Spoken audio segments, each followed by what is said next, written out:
Hey everybody, it's Johnny Two Face here, back with another reaction video. This time I'm reacting to a new series by Epic History called The Rise of China.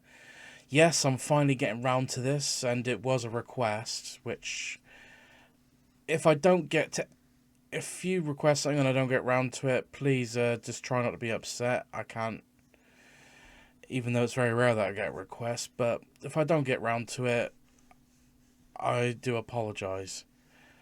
That's all I can offer. But finally got round to this, and I thought it'd be an interesting change of pace, or scenery, whatever you want to call it. Since I know very little about Chinese history, and I know it's the place where printing and gunpowder was first invented.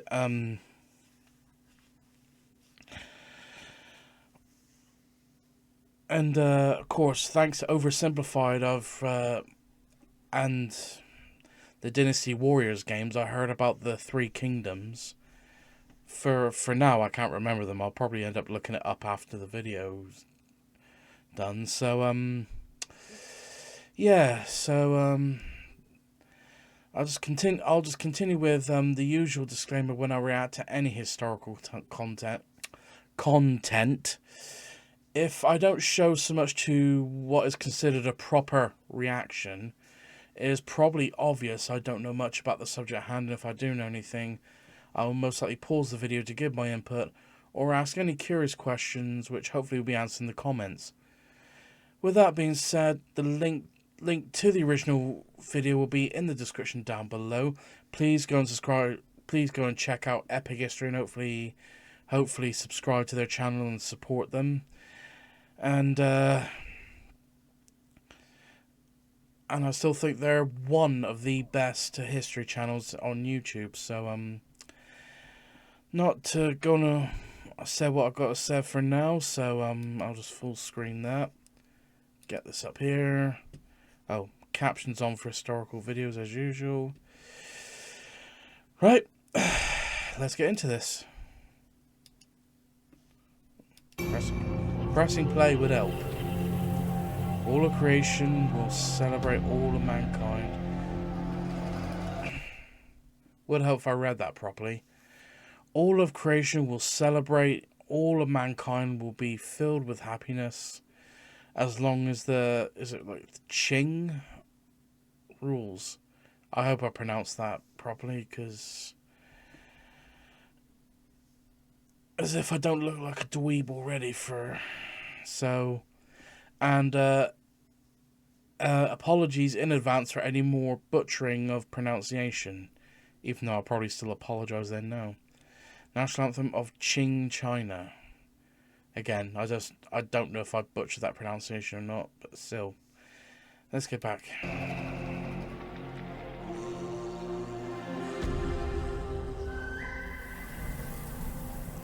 The Middle Kingdom.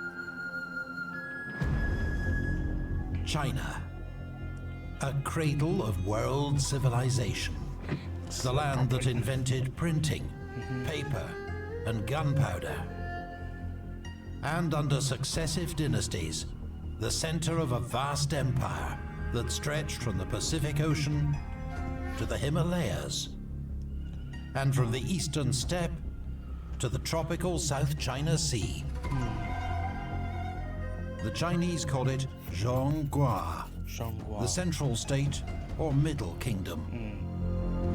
And for more than 2,000 years, its emperors claimed a divine mandate to rule over Tianxia, all under heaven. Since 1644, this great empire has been ruled by the Qing dynasty. Oh, so I didn't somehow pronounce it They correctly. are ethnic Manchu from the north, though most of their subjects are Han Chinese. Okay. By the 19th century, the empire spans 14.5 million square kilometers and receives tribute from many smaller neighbors. Around 450 million people live within these borders, 1/3 of the world's population. It is also estimated that China accounts for 1/3 of the world's wealth. That doesn't surprise me somehow. The imperial capital, Peking, and major hubs such as Nanking and Canton are among the greatest cities in the world. Okay. It is a multi-ethnic empire whose self-proclaimed aim is not economic or political expansion, but the maintenance of harmony. Okay. A worldview that derives from Confucius, a sage of the 6th century BC. His teachings have governed society in both public and private realms for 2,000 years. Fundamental values, such as reverence for parents and ancestors, loyalty and benevolence, seek to create an orderly and harmonious society.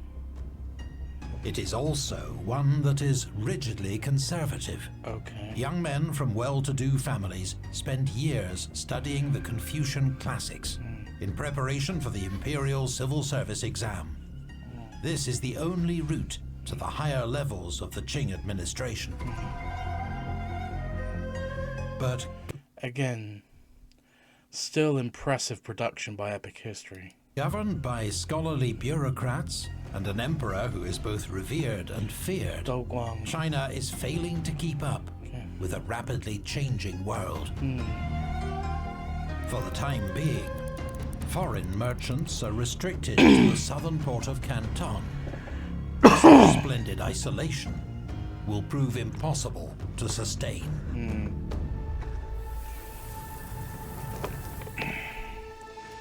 Could be wrong about this, but I think Japan found out the hard way about isolization. I think, yeah.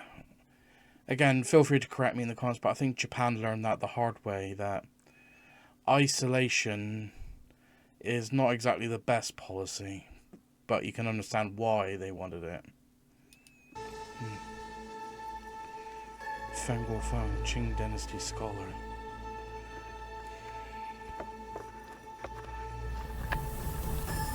Century of humiliation. Wow. 1839 marks the beginning of China's Century of Humiliation. For years, British merchants had been smuggling opium from India into China, a vastly lucrative trade. The consequences for China are an addiction epidemic. But when Qing officials Even though at this time it would probably be considered that it wasn't the British government ruling over British India, it was the British East India Company that was trying to force it onto the Chinese. seize and destroy large quantities of the drug in Canton, the British react with force. Using superior naval technology, the British quickly overpower the antiquated Chinese fleet. The Chinese are forced to sign the Treaty of Nanking, the first of what will later be called the Unequal Treaties. Yeah, that's the thing. In wars like this, it comes down to technology. And in a cruel twist, it was like sometimes we feel like we invented worse first before everything else. But most of this was to do with the British East India Company more than the British governments at the time. The treaty grants special rights to the British, opening 5 ports to British merchants and ceding the territory of Hong Kong. A second Opium War soon extends similar advantages to France and the USA. The Russian Empire further exploits Chinese weakness to seize territory in the northeast, while a horrifying civil war, the Taiping Rebellion, devastates South and Central China for 14 years. The death toll is estimated at 40 million, making it one of the bloodiest conflicts in history. Jeez. While China suffers, her enemies grow stronger. In 1895, a newly modernized Japan, long seen as inferior to China, easily defeats the Qing Navy and wins territorial concessions of its own. Wow. Westerners mock China, as the sick man of Asia. A giant fallen prey to the imperialism of foreign powers, better adapted to life in the modern world. But by the turn of the 20th century, there is a growing sense of outrage among the Chinese people, and a determination to fight back.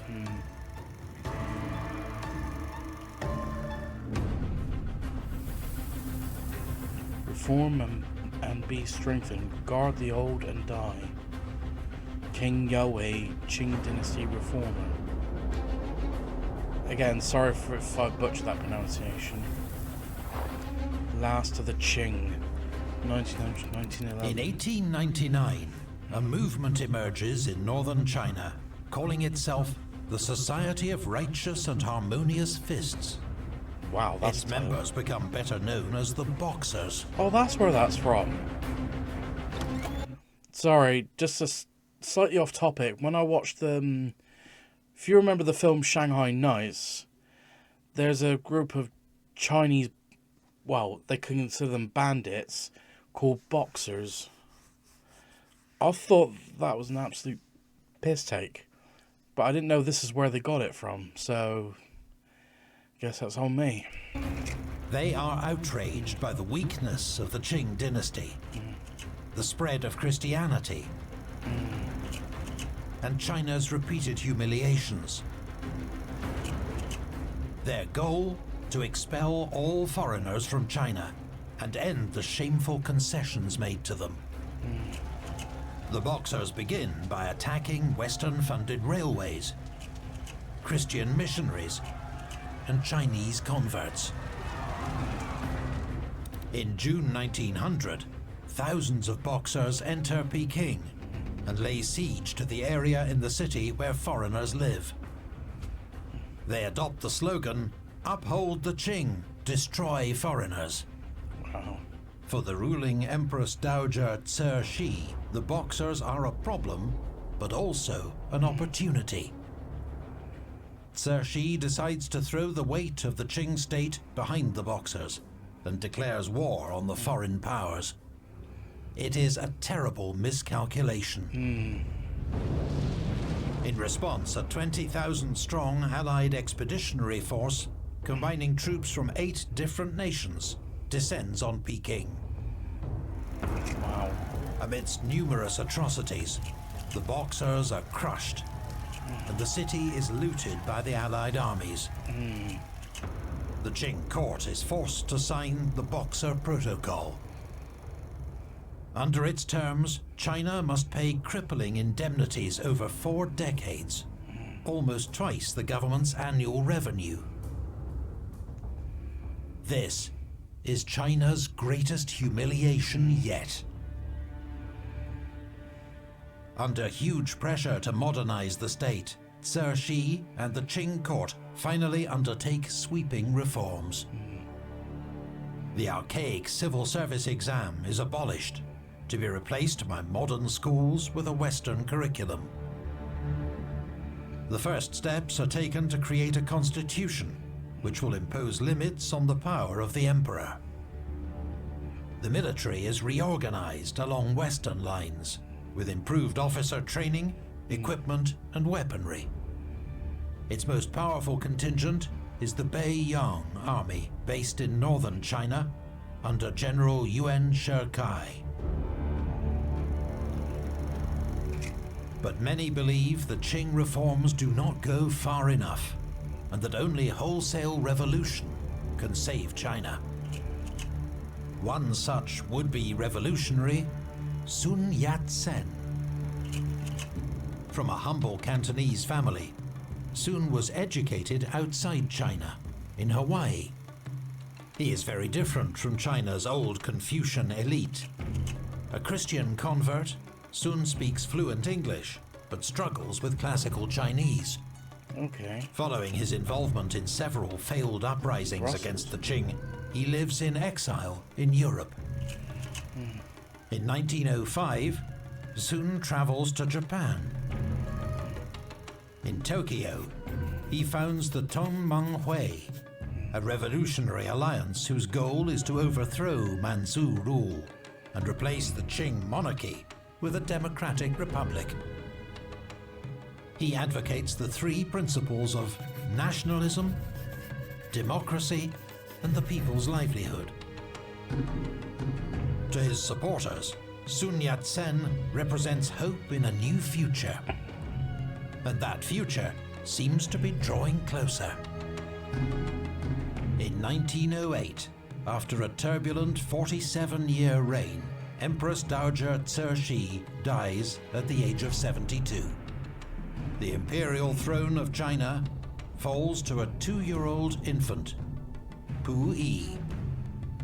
At a time of crisis and mounting opposition, the Qing dynasty has never been weaker.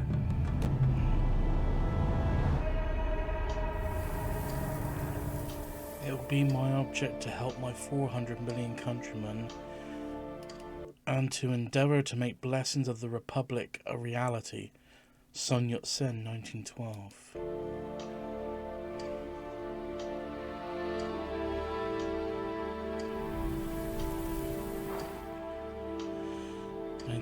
Revolution. The 9th of October, 1911, Hankou, Hubei Province.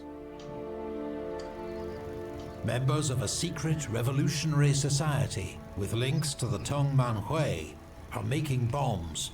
Wow. When there's an explosion.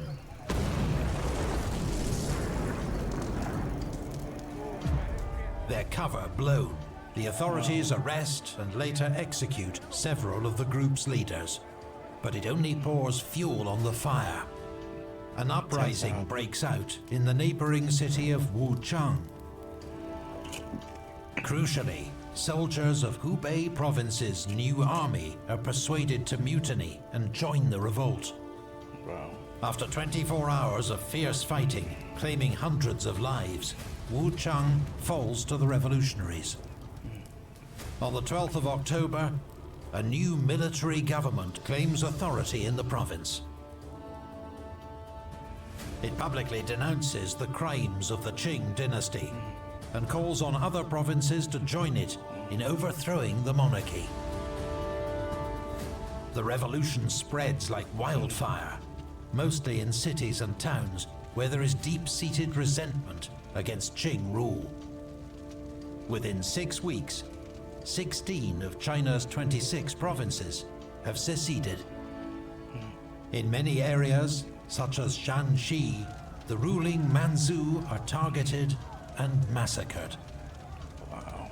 Panic grips the Qing court in Peking. General Yuan Shikai of the Beiyang army is summoned to crush the revolutionaries. China is soon in a state of open civil war between Yuan's forces in the north and the rebels in the south. In the chaos of war and revolution, both Tibet and Outer Mongolia declare their independence from China. On the 1st of January 1912, in Nanking, the rebels proclaim the establishment of the Republic of China. Wow. Sun Yat-sen, who has just returned to China from the USA, is sworn in as its provisional president. After years of exile, fundraising and plotting, Sun has finally secured political power. His government immediately begins work on a new democratic constitution and passes far-reaching reforms.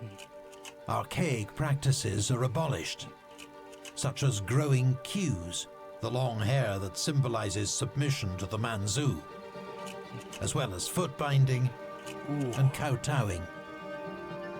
In the new multi-ethnic Chinese Republic, Oh, sorry, where he showed the... Hang on. submission to the Manchu, as well as foot binding. Oh, that just made my toes And curl. I kowtowing. don't know why I done that. In the new multi-ethnic Chinese Republic, all will be equal. Its flag will have 5 colors for 5 races under one union: Han, Manchu, Mongol, Muslim, and Tibetan.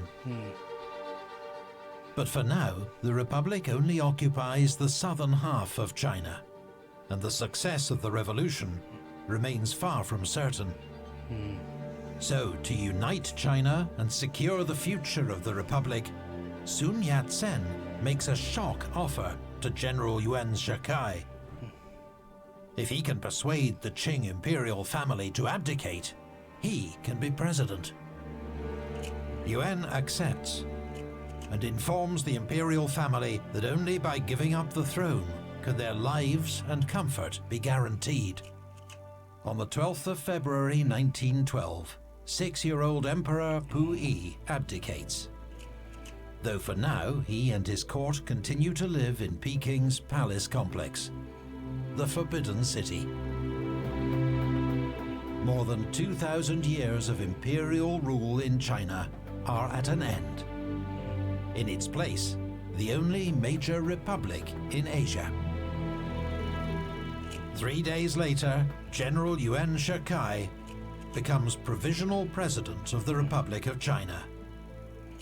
But almost immediately, the revolutionaries fall out with the new president, whose personal ambition is all too clear. Yeah. Now That's the problem with some revolutions, that one person to take charge that has too much personal ambition can cause a revolution to fall apart. opposition, Sun Yat-sen and his allies established the Kuomintang, or KMT, an evolution of the Tongmanhui. Okay. Elections are held at the end of the year, the first nationwide democratic elections ever held in China, though only around 5% of the population are allowed to vote. Oh, wow. The Kuomintang win convincingly, taking nearly half the seats in the new National Assembly. Kuomintang leader Song Chia Assembly. Sorry. Kuomintang, Republican Party, Unity Party, Okay. Sorry, I just had to...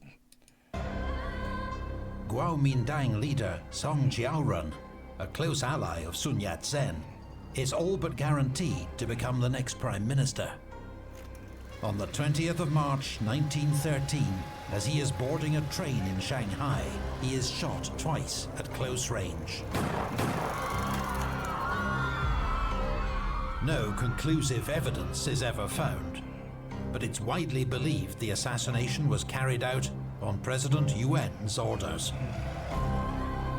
China's first democratic elections will prove to be its last. The next year, rivalry between the Kuomintang and President Yuan's government explodes once more into armed conflict. But Yuan's Beiyang army is too strong. The Kuomintang and its supporters are defeated. The party is outlawed, and Sun Yat-sen returns to exile in Japan. Yuan Shikai has successfully grabbed power for himself. China is now, in effect, a military dictatorship. But the president is unable to solve any of the problems he's inherited from the Qing Empire. He dies of natural causes just 3 years later, and China slides back into chaos.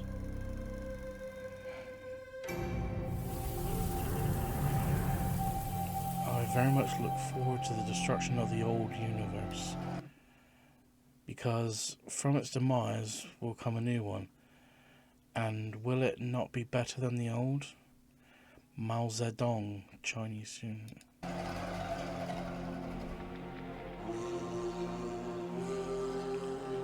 Probably another butchering of that pronunciation. The New Culture Movement. The 1911 revolution failed to establish a stable republic in China, but it does open the way for an avalanche of radical new ideas. Across China, young intellectuals are increasingly convinced that only a total break with China's past can secure its future. Their ideas crystallize in the New Culture Movement. Chen Duxiu is one of its most prominent leaders. From a wealthy family, Chun had been immersed in classical Chinese teaching from a young age, but later turned his back on Confucian thought. In 1915, he founded the magazine New Youth, which became home to the most important radical writers in China. As a young professor at Peking University, Chun gathered like-minded intellectuals around him, such as Hu Shi, who calls for traditional Chinese characters to be replaced by Baihua, which better represents spoken Chinese. Among their students, a young man from rural Hunan province named Mao Zedong. Chun Du-Xiu and the New Culture movement argue for a complete rejection of Confucianism. In its place, they want democracy, science, Chinese nationalism, and radical social change, including female emancipation and greater gender equality. They will soon have their chance to take these ideas to the nation. In 1919, World War I's victorious powers are meeting in Paris to agree the post-war settlement. During the war, China had sided with the Allies and sent 140,000 men to serve as laborers on the Western Front. In recognition of this contribution, the Chinese expected to regain control of Germany's territory in Shandong. But now, news arrives that this colony has instead been awarded to Japan. The response in China is outrage. That seems a bit of a dumb move. On the 4th of May, 3,000 angry students take to the streets of Peking. They gather at Tiananmen, the entrance gate to the Forbidden City. Inspired by the New Culture movement, their placards in Chinese, English, and French call for Mr. Democracy and Mr. Science. Protests spread across the country, uniting students and workers against the government and the Western powers, who are seen to have betrayed China yet again. The protests achieve little in the short term, but will come to be seen as a watershed in China's march towards a modern, nationalist future. Many protesters are now disillusioned with Western liberal democracies. Some turn to Marxism, inspired by the success of the 1917 revolution in Russia, which seems to offer a model for total national transformation. Among these converts, the 25-year-old Mao Zedong. He writes, "I venture to make a singular assertion. One day, the reform of the Chinese people will be more profound than that of any other people. Wow. And the society of the Chinese people will be more radiant than any other people. Our golden age, our age of glory and splendor, lies before us." In July 1921, the founding Congress of the Chinese Communist Party takes place in the French concession in Shanghai. There are just 13 members present who meet in secret. Disrupted by French police, the group moves to a pleasure boat on South Lake. Mao Zedong is a founding member. The first General Secretary is Chun Du-Xiu. Despite their tiny numbers, they are determined to seize control of China's revolution.